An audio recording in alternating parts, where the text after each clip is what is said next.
In previous part, we have learned something about chemical reactions and equations.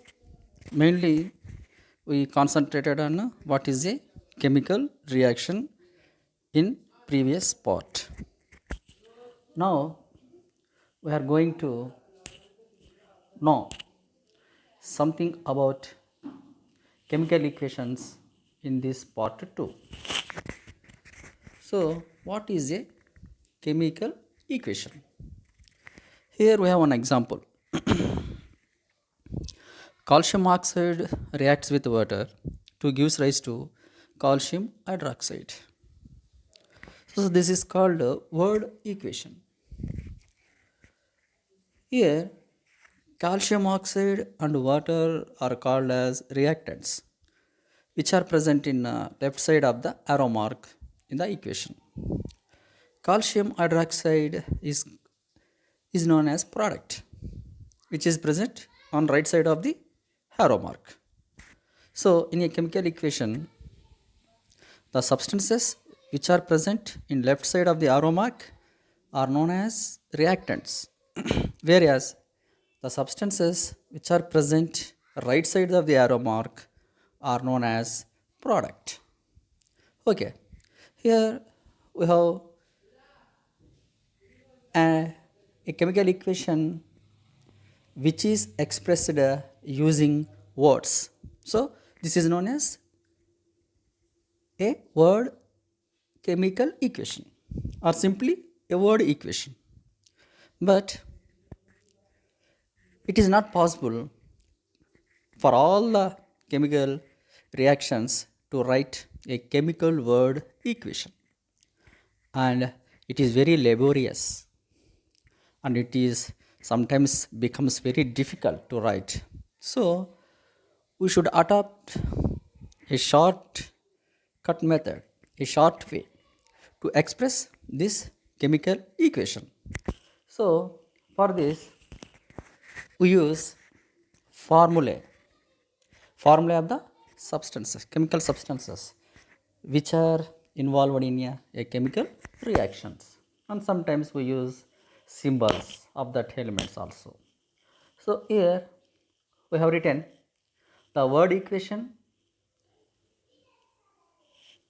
into a chemical equation using formulae and symbols and some numbers.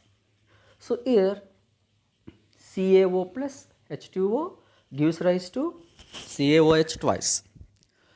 Calcium oxide reacts with water to gives rise to calcium hydroxide.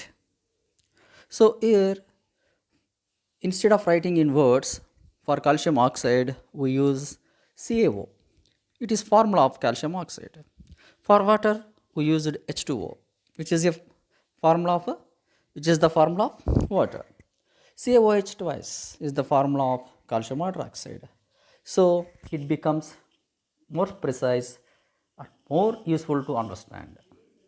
Second example, zinc metal reacts with dilute hydrochloric acid to yield zinc chloride and also liberates hydrogen gas. So it can be written as Zn plus HCl gives rise to ZnCl2 plus H2. Zinc reacts with hydrochloric acid to gives rise to zinc chloride and hydrogen gas.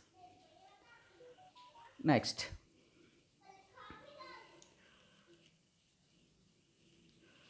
third example, sodium sulfate reacts with barium chloride to give white precipitate called barium sulfate.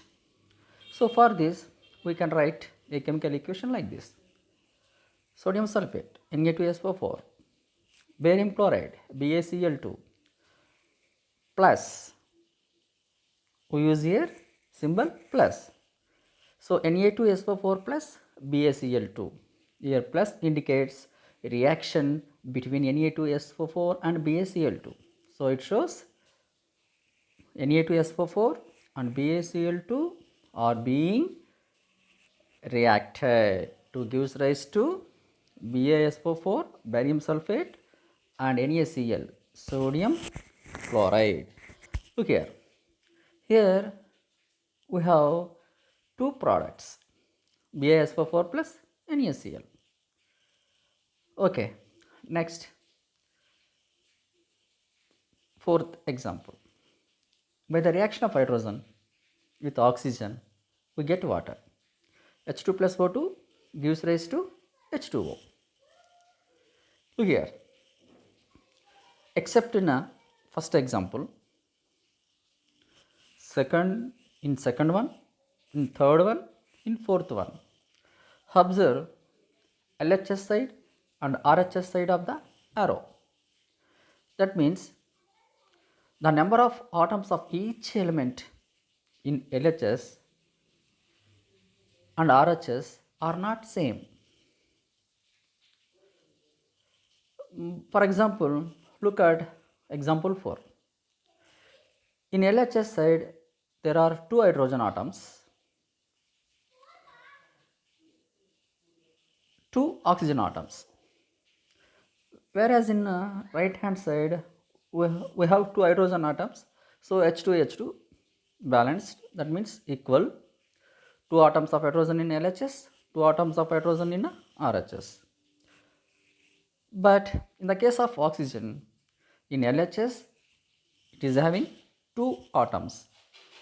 In RH, whereas in RHS, it is having only 1 oxygen. So here, number of atoms of element oxygen is not equal in LHS and RHS. So this type of equations are called unbalanced equations. See in example 4. Here atoms of sodium in LHS are 2, whereas in RHS only 1, so not equal. The number of atoms of sulfur is 1 in LHS, in RHS yes, these are equal, whereas oxygen 4, here 4, these are equal. Barium is also equal. Chlorine, here in LHS we have 2, in RHS only 1. That means number of atoms of element sodium and number of atoms of element chlorine are not same in LHS and RHS. So these type of equations are called unbalanced equations. But every chemical equation should be balanced. What is a balanced chemical equation? So we are going to learn about a balanced chemical equation in part 3. Okay, until then, bye.